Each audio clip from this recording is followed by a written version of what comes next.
විශේෂයෙන්ම මුදල් අමාත්‍යාංශය ආයතන ගොඩක් රටේ ආර්ථිකයේ විශාල අවුලක් නිසා බොහෝ දේවල් කතා කරන්න තිබුණත් මම හිතන්නේ ලැබී තිබෙන සීමිත කාලයේ මම යම් කරුණු කීපයක් ඉදිරිපත් කරන්න. පළමු කොටම කතානායකතුමනි මා 27 යටතේ ප්‍රකාශයක් කරලා ශ්‍රී ලංකා රජය සහ නිව් ෆෝර්ට්‍රස් එනර්ජි සමාගම අතර අත්සන් කරන ලැබූ ගිවිසුම මේ පාර්ලිමේන්තුවට ඉදිරිපත් කරන්න කියලා අවස්ථා ගණනාවකදී කිව්වා. ඒ වගේම එවකට ඒ වෙලාවේ විදුලි බල භාර අමාත්‍ය ගාමිණී ලොකුගේ මැතිතුමා එළබෙන සතියේ පාර්ලිමේන්තුවට ඉදිරිපත් කරන බව කිව්වා. නමුත් එතෙන් සිට ඔහු පාර්ලිමේන්තුවේ ඉන්න බවත් මා දැක්කේ නැහැ. නමුත් ඊයේ මාධ්‍ය සාකච්ඡාවක ඉන්න බව මා දැක්කා. ඒ නිසා මේ මුදල් අමාත්‍යාංශ විවාදයේදී ඒ ගිවිසුම අපි සතුව තිබුණා නම් ඉතාමත් වැදගත්. ඒ මොකද මුදල් අමාත්‍යාංශය විසින් 2021 9 වෙනි දින ඉදිරිපත් කළ කැබිනට් පත්‍රිකාව අනුව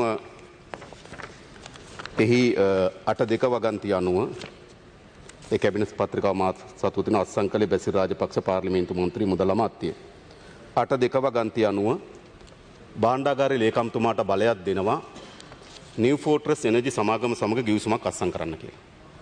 හැබැයි මා දන්නා පරිදි ගිවිසුම කැබිනට් මණ්ඩලයට ඉදිරිපත් වෙලත් නැහැ. පාර්ලිමේන්තුවට ඉදිරිපත් වෙලත් නැහැ. අද මුදල් අමාත්‍යාංශ විවාදයේදී එක වැදගත් ලෙස අපි සාකච්ඡාවට බඳුන් කළ යුතු තිබුණා. නමුත් මා සතු ඒ ගිවිසුම තිබෙනවා. විශේෂයෙන්ම ඒකේ සේල හැටියට ශ්‍රී ලංකා ආණ්ඩුවත් බය හැටියට NFE ශ්‍රී ලංකා පවර් හෝල්ඩින් සමාගමත් අත්සන් කරපු ගිවිසුම. පහුගිය 2021 සැප්තැම්බර් මාසේ 21 වෙනිදා. මේක පාර්ලිමේන්තුවට ඉදිරිපත් නොකර සංගවාගෙන තියෙන ගිවිසුම. ශ්‍රී ලංකා රජය විසින් රජය වෙනුවෙන් අත්සන් කළ තිබෙන්නේ මිස්ටර් සජිත් රුචිකා ආටිගල. මම හිතනවා භාණ්ඩාගාරයේ ලේකම් ආටිගල මහත්මයාගේ සම්පූර්ණම වෙන්නේ නැති. ඒතර මේ ගිවිසුම තමයි මේ පාර්ලිමේන්තුවට ඉදිරිපත් කරන්න කියලා අපි අවධාරණය කරේ. ඒ මොකද මේක පෞද්ගලික දේපල පවරාදීම් පිළිබඳ ගිවිසුමක් නෙවෙයි. තමුන්නාන්සේලාගේ යම් බලයක් ඇටෝනි බලපත්‍රයක් කරහා තව කෙනෙකුට පවරා දීමේ ගිවිසුමක් නෙවෙයි.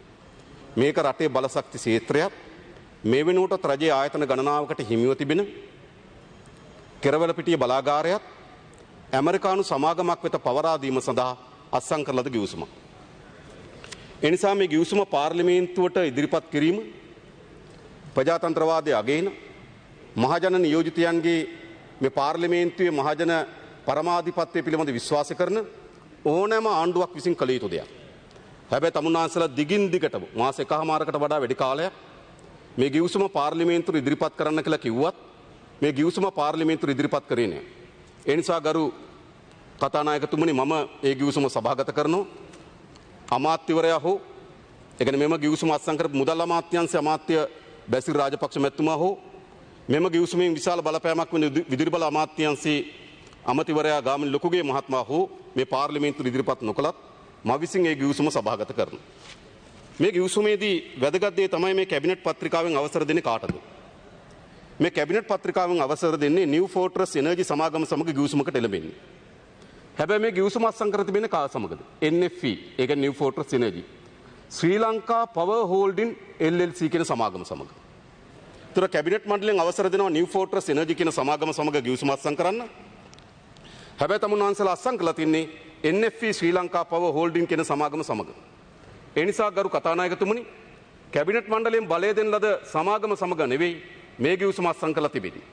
අතිරේක වශයෙන් ශ්‍රී ලංකා පවර් හෝල්ඩින් කියන සමාගමක් ඇමරිකන් එක්සත් ජනපදයේ ලියාපදිංචි කරනවා. ඇමරිකන් එක්සත් ජනපදයේ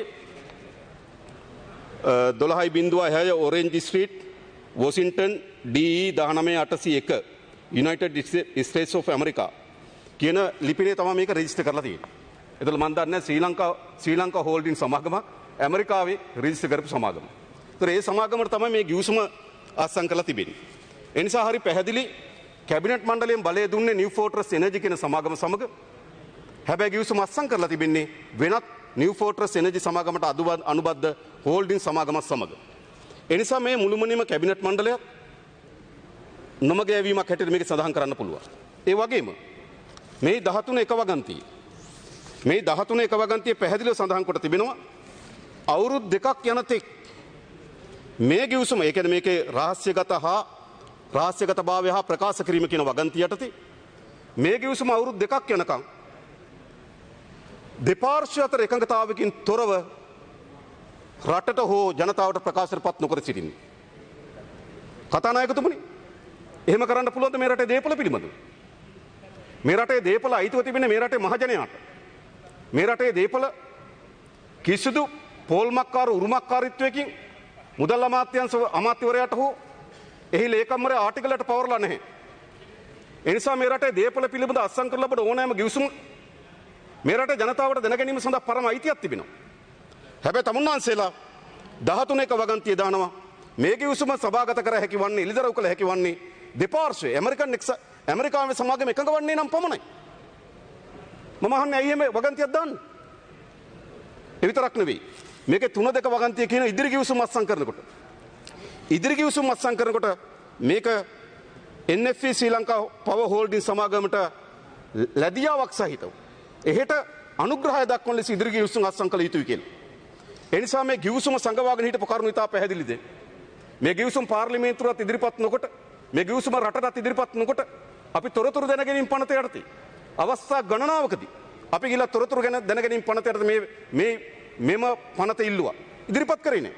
හැබැයි අද මම මේ පාර්ලිමේන්තුවේ සභාගත කරනවා මෙම රහසිගත රටේ දේපොළ රටේ ජාතික සම්පත් උරුමකාරීල සලකන තමන්ගේ සින්නක්කර භුක්තියට ලියලා දුන්නායයි කියලා කල්පනා කරන මුදල් අමාත්‍යාංශ ලේකම්වරයා මේ රටට හොරෙන් ජනතාවට එල්දරව් කරන්නේ නැතුව පාර්ලිමේන්තුවට එල්දරව් කරන්නේ නැතුව කැබිනට් මණ්ඩලයට එල්දරව් කරන්නේ නැතුව මේ ඉදිරිපත් කළ ගිවිසුම මම අද සභාගත කරනවා මේ රටේ ජනතාවටත් මේ රටේ മന്ത്രിවරුන්ටත් දැනගැනීම සඳහා ගරු කතානායකතුමනි.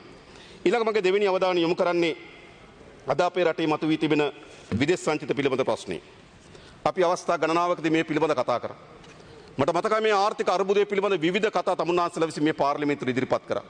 එක වෙලාවකදී කිව්වා පෝට් සිටි පනත සම්මත කරාට පස්සේ ඩොලර් ගලාගෙන එනවා දෙසැම්බර් මාස වෙනකොට මේ ඩොලර් වල හිගයට අපි මුහුණ දෙනවා වෙනුවට විශාල ඩොලර් සංචිතයක් ඇති කරගන්න පුළුවන් කියලා පෝට් සිටි පනත තමයි සංවර්ධනයේ මුදුන් මල්කඩ කියලා අපිට පෙන්වුවා පහුගිය කාලේ. ඊළඟ අපිට කිව්වා නෑ මේ ප්‍රශ්නේ මතුවලා තියෙන්නේ මුදල් අමාත්‍යවරයා ඒ කියන්නේ අපේ හිටපු අගමැතිතුමා මුදල් අමාත්‍යවරයා ඒ නිසා ඔහුගේ සොහොයුරු බැසිල් රාජපක්ෂ මහත්මයා මුදල් අමාත්‍යවරයා වුණාම මේ ප්‍රශ්නේ විසඳෙයි කිව්වා. කිරියෙන් පැණියෙන් උතුරලා යනවා කිව්වා. මොනතරම්ද කියනවා එතුමාට මොළ 7ක් තියෙනවා කිව්වා. පව්. මං කියන්නේ එහෙම හොඳ නෑ කියන්නේ. හරිද? එහෙමයි කිව්වේ. මොළ 7ක් තියෙනවා. ඒ අය ඇවිල්ලා මේකේ මොළ 7ක් තිබෙනවා. ඔවුන් ඇවිල්ලා මුදල් අමාත්‍ය ධූර බාරගත්තට පස්සේ කිරියෙන් පැණියෙන් උතුරනවා කිව්වා. ඔබ දැක්කනම් ඒ කාලේ. මාධ්‍යවල මේ മന്ത്രിවරු මේ රටේ ජනතාව අන්දන්න මේ රටේ ජනතාව රවටන්න මොනතරම් කිව්වද? ඒක මොනතරම් උද්දාමයටපත් වෙනවද කියනවනේ. යක්කල හන්දිය කිරිබත්තු කියනවා. මේ තිස්සමාරාම හන්දිය කොඩි දානවා. තව තැන්වල රතිඤ්ඤපත්තු කර. මොකටද? අග්‍රාමාත්‍යවරයා ගාව තිබුණු ඒ කියන්නේ මහින්ද රාජපක්ෂ මැතිතුමා ගාව තිබුණු මුදල් අමාත්‍ය ධූරය බැසිල් රාජපක්ෂ මැතිතුමාට ලැබුණා කියන. නිසා ඒකෙන් පින්නේ මොකක්ද? මේ මුදල් අමාත්‍යවරයා ඇවිල්ලා මේ රට සංවර්ධනය කරයි කියලා මතයක් ගොඩ නැගුවා. ඊළඟ අපිට කිව්ව මොකද්ද? ඊළඟ මේ කළු සල්ලි තිබෙනවා. මේ කළු සල්ලි තැන පැතිරලා තිබෙනවා. එනිසා මේ කළු සල්ලි එළිදරව් කරාට පස්සේ මේ රට ගොඩනගන්න පුළුවන් කියලා මුදල් පනත සංශෝධනයට ගෙනාවා.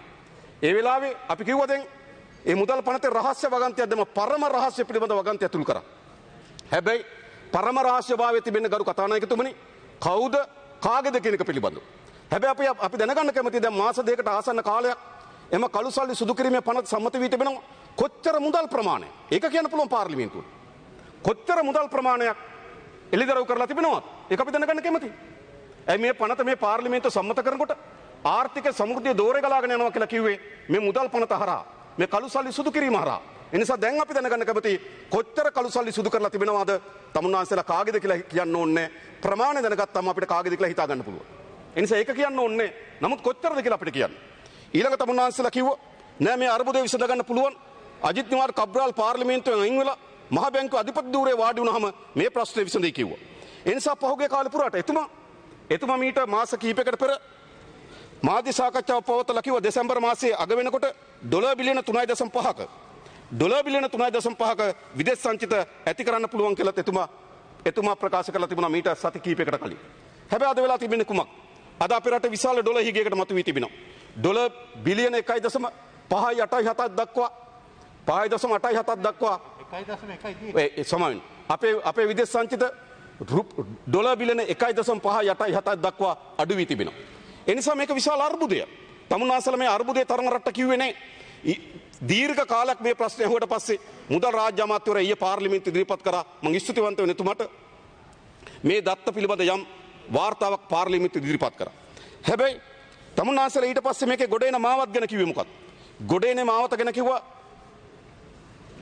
ඉන්දියාවෙන් විශේෂම සාක් සංචිතය හරහා අපි ඩොලර් මිලියන 400ක ණය හුවමාරු පහසුකමක් ලැබෙන බව ඒක හරි සරල දෙයක්. ඒක සාම්ප්‍රදායිකව අපිට ලැබෙන දෙයක්. මාස 6කට දෙන සොප් ලෝන් එකක්. ඒක මාස 6න් පස්ව අපි ගෙවී යුතුයි. ඒක අලුත් දෙයක් නෙමෙයි මේ අර්බුදයට.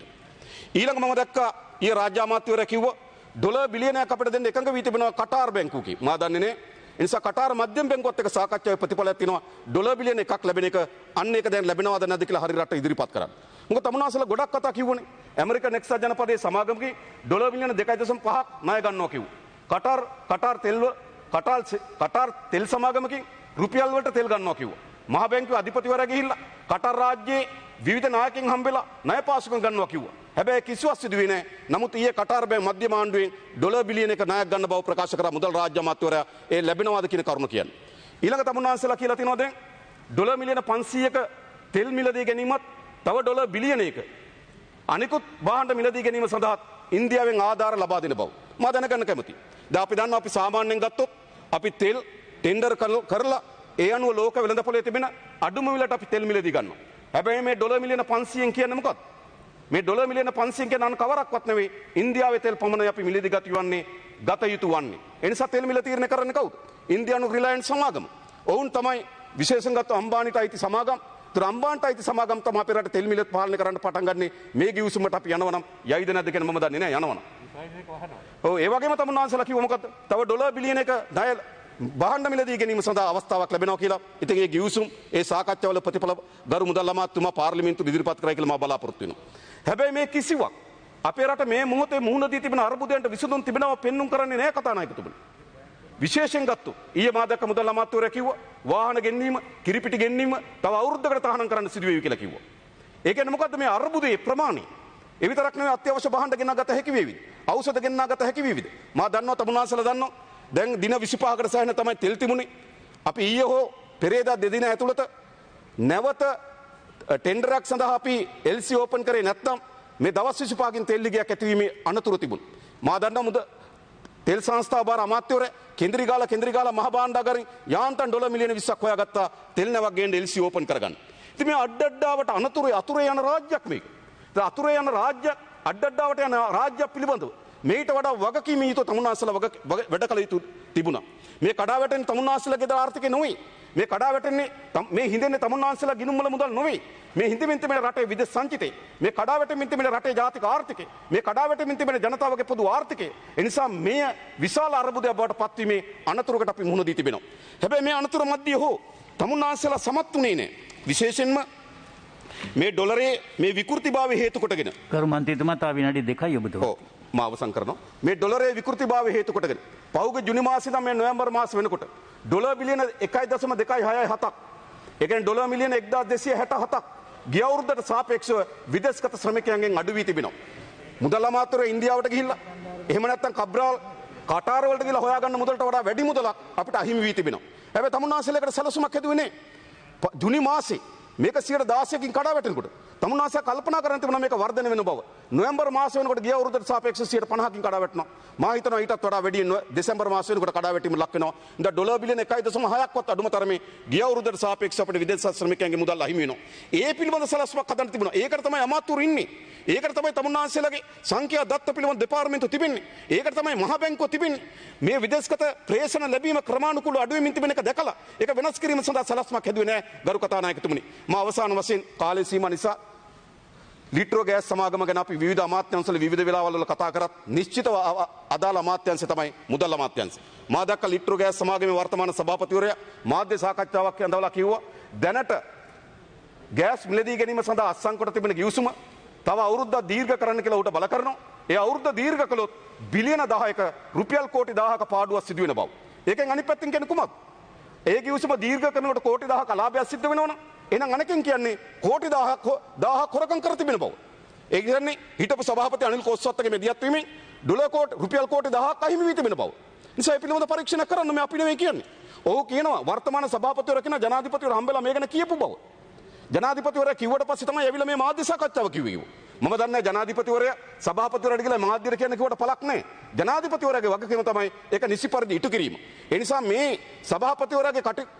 සභාපතිවරයා ඉදිරිපත් කරන කරුණු වලින් පෙන්눔 කරන්නේ මේ ගිවිසුම අවුරුද්දක් දීර්ඝ කිරීම හරහා කෝටි 1000ක ලාභයක් සිද්ධ වෙනවා නම් ඒ ගිවිසුම හරහා කෝටි 1000ක අතිරේක ලාභයක් එම පුද්ගලයන් ලබාගෙන ඇති බව.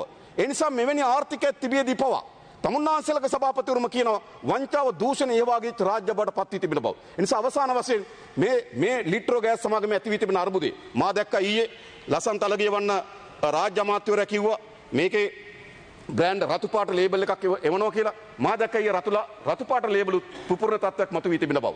ඒ නිසා ගෑස් සමාගම පාරිභෝගිකයන් අයිතීන් සහ පාරිභෝගිකයන් ජීවිත පිළිබඳව වඩා සැලකිලි යුතු කටයුතු කළ යුතු වෙනවා. අදාළ අමාත්‍යවරයා ඒ පිළිබඳව වගකීම් යුතු උත්තර ලබා දෙනවා ඇතැයි බලාපොරොත්තු වීම මම නතර වෙනවා. බොහොම ස්තුතියි ගරු කතානායකතුමා.